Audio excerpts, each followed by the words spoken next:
Alors, Madame Boyer, vous avez décidé, comme synergologue, d'attaquer un sujet que je trouve assez d'actualité parce que on parle d'intimidation chez Mhm. les jeunes et que ce soit camp de vacances, que ce soit terrain de jeu, que ce soit... on joue plus. Oui, ça arrive à l'école, mais on dirait que dans le sport, dans la pratique, lorsque le but est de gagner ou de faire sa place. Donc, commençons peut-être par l'intimidateur. Oui. Est-ce qu'il euh, est-ce qu'il donne des signes qui peuvent peut-être le tromper?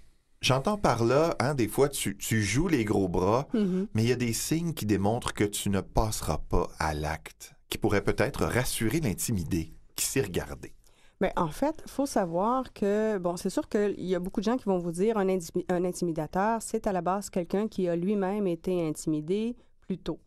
C'est vrai dans certains cas, mais c'est pas vrai dans tous les cas. Il y a des gens qui n'ont jamais été intimidés de leur vie et qui sont tout de même des intimidateurs parce qu'ils ont développé certains mécanismes de défense, certains comportements au sein même de la famille et au niveau de la garderie. Il faut savoir aussi que les signes d'intimidateurs, on les voit dès l'âge de 2 ans. Donc, en Et... garderie, on est capable de OK. cibler les gens qui vont devenir des intimidateurs au primaire, au secondaire et à l'âge adulte. Donc, il y a déjà des comportements plus agressifs à l'âge de 2 ans. Les enfants qui sont plus intimidateurs vont, à l'âge de 2 ans, être des enfants qui vont avoir tendance à tirer sur les jouets des amis et donc à se les approprier. Donc, on a davantage de comportements égocentriques, davantage de comportements où ils vont mordre, ils vont taper les amis, ils vont critiquer le travail de l'intervenante. Donc, déjà, à cet âge-là, on est capable de voir qu'il y a un syndrome de supériorité qui se met en place, un trouble d'opposition, un trouble de comportement qui apparaît déjà.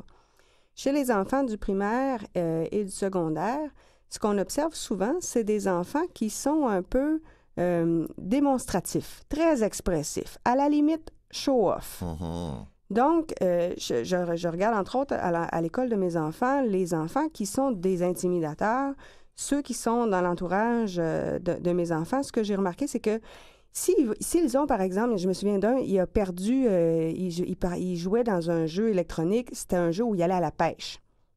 Et il a échappé son poisson. On s'entend, là, c'est un jeu Ouais. devant un ordinateur, c'est pas la vie réelle.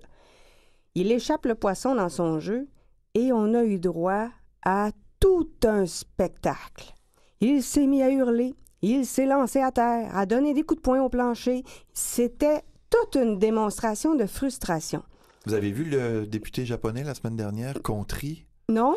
Ah, il a été pris la main dans le sac parce qu'il a été accusé de corruption. Il a avoué sa culpabilité, mais pendant 3 heures. Moi, c'est ça. Il a hurlé au Parlement.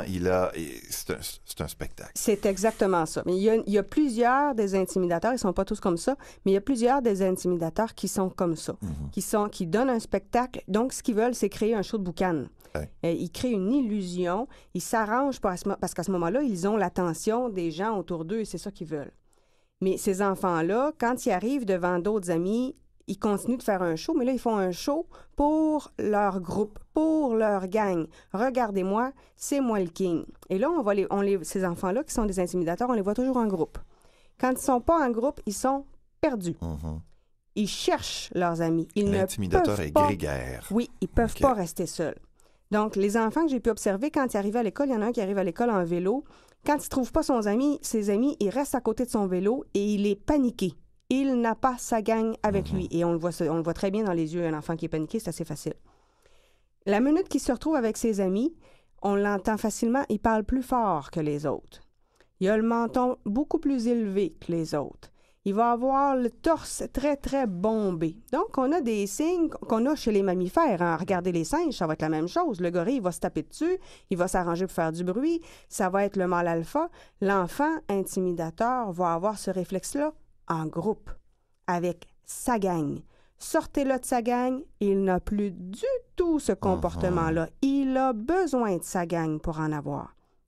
Mais une fois qu'il l'a, une fois qu'il se met à parler très fort, il va à ce moment-là cibler une proie. Et une fois qu'il a ciblé la proie, il va la regarder avec beaucoup d'insistance, peu de clignement de paupières, il va la fixer et il va s'enligner sur sa proie avec sa gang. Il n'ira pas tout seul.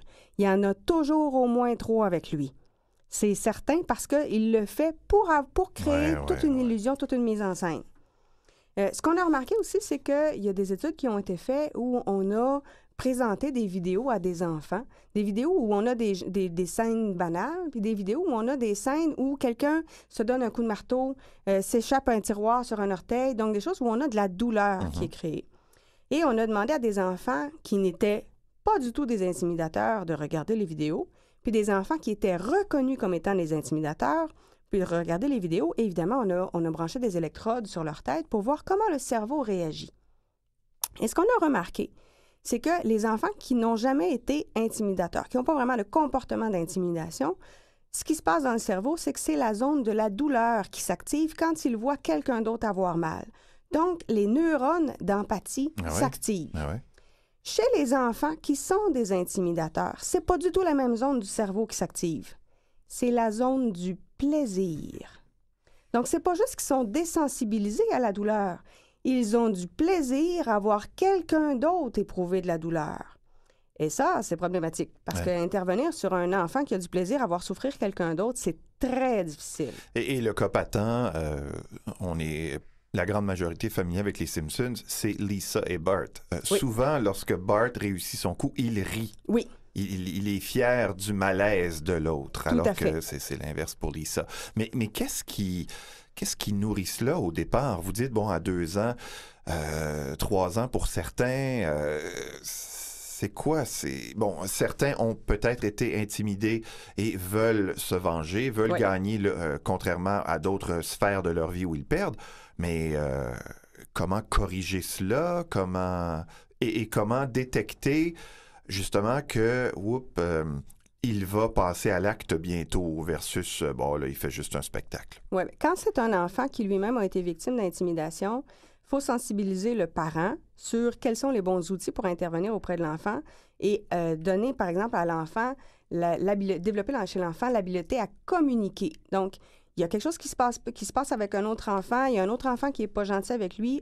Il faut qu'il apprenne à dire à l'autre enfant d'arrêter, qu'il ne l'apprécie pas. La deuxième chose, puis il faut qu'il donne jusqu'à 3 avertissements. Mais c'est difficile devant 4 personnes. Tout à fait. Puis s'il n'y a pas d'intervention, s'il n'y a pas de changement de comportement, il faut qu'il soit en mesure d'aller chercher l'aide d'un adulte. Donc, repérer rapidement un adulte. Si l'adulte intervient mais que ça revient, ça veut dire qu'il faut aller plus loin encore. Le mentionner au professeur pour qu'il y ait une intervention de la technicienne en éducation spécialisée qui, à ce moment-là, va intervenir sur l'intimidateur. Il y a certains cas où on peut demander un changement de classe quand ça se passe dans la classe. Et il y a certains cas où on va même aller jusqu'à dire que les éducatrices du service de garde vont devoir intervenir plus souvent. Et on va dire à l'enfant, tiens-toi toujours près de l'adulte. Parce qu'à ce moment-là, l'intimidateur, il va le lâcher. Quand vous dites un changement de classe, c'est un changement de classe de l'intimidateur ou de l'intimidé? Idéalement, de l'intimidateur. OK. Parce que l'intimidé, si on fait juste le changer de classe, c'est lui qu'on vient de déstabiliser. Et en même temps, l'intimidateur perd ses repères dans son groupe. Voilà. Il est obligé d'attendre à la récréation pour les retrouver. Exactement. Puis l'intimidateur enfant n'a pas la même compréhension que l'adulte du bien et du mal. Il ne réalise pas entièrement le mal qu'il est en train de faire à l'autre. Il faut comprendre que l'intimidateur, il ne le fait pas contre l'autre enfant. Il le fait pour lui-même, pour avoir lui-même un sentiment de supériorité. Donc, c'est pas contre l'autre, c'est pour lui. Alors, pour lui, c'est justifié d'agir comme ça. Et évidemment, comme l'empathie n'est pas bien développée, les neurones d'empathie se sont pas suffisamment développés, il ne comprend pas la douleur et la souffrance de l'autre. Qui sont les 3 qui le suivent, des potentiels intimidés qui ont peur et donc qui préfèrent « if you can't beat them, join them », se joindre à lui, ou au contraire, des types intimidants qui eux aussi se frottent les mains en regardant ce que le King fait subir aux gens de la cour d'école. Mais en fait, on a plusieurs cas. Je me rappelle, à un moment donné, ma fille me disait « Maman, j'aime pas telle amie. Elle me fait peur, elle me fait mal, et si je joue pas avec elle, ça va être pire. Alors aujourd'hui, je me suis forcée, puis je suis allée jouer avec elle, mais j'aime pas ça. Mais si je joue pas avec elle, elle me mord, elle me vole mes choses. Et donc, j'ai dû faire une intervention, puis dire à ma fille, non, si tu embarques là-dedans, tu vas être comme elle. Tu vas être associé à elle. Tu vas devenir comme elle. Est-ce que c'est ça que tu veux? Mais moi, il a fallu que je fasse un gros travail avec ma fille pour l'aider à s'affirmer. Et la petite fille qui était intimidatrice, je l'ai vue mentir dans la même demi-heure à une amie, à une éducatrice puis à sa mère. Elle était très solide dans ses mensonges. Donc, puis c'est ça qui est drôle avec un intimidateur. Faites-le parler de ce qui s'est passé avec des personnes différentes et vous allez voir que les versions changent considérablement, dépendamment qui est en avant de cette personne-là. Et souvent, l'intimidateur, ce qu'on va remarquer, c'est que s'il n'a pas été lui-même victime d'intimidation, il peut soit répéter le comportement d'un parent. Et ça, quand les enfants ont 2-3 ans, les éducatrices en garderie pourraient vous le dire. Quand l'enfant est problématique, souvent le parent est problématique. Quand l'enfant est agressif, le parent est agressif aussi. Et donc, ça implique que le parent n'a pas lui-même les outils de communication pour être capable d'exprimer ses émotions de façon constructive et harmonieuse. Donc, le parent lui-même a besoin d'aide là-dessus. Il existe aujourd'hui des ressources qui se spécialisent là-dedans et qui apprennent tant aux enfants et aux parents à communiquer de façon constructive. Et plus les gens communiquent leurs émotions, plus ils arrivent à ce moment-là à arrêter de se taper dessus. OK. La semaine prochaine, on essaiera de regarder un peu les signes de l'intimidé, parce qu'il y a des jeunes, et même des adultes, mais qui, disons, sont tracassés par quelqu'un qui essaie mais qui, somme toute, vivent un mauvais moment, mais ne s'en font pas plus qu'il en faut, alors que d'autres sont vraiment troublés. Et on va essayer de voir justement les signes qui distinguent l'un de l'autre.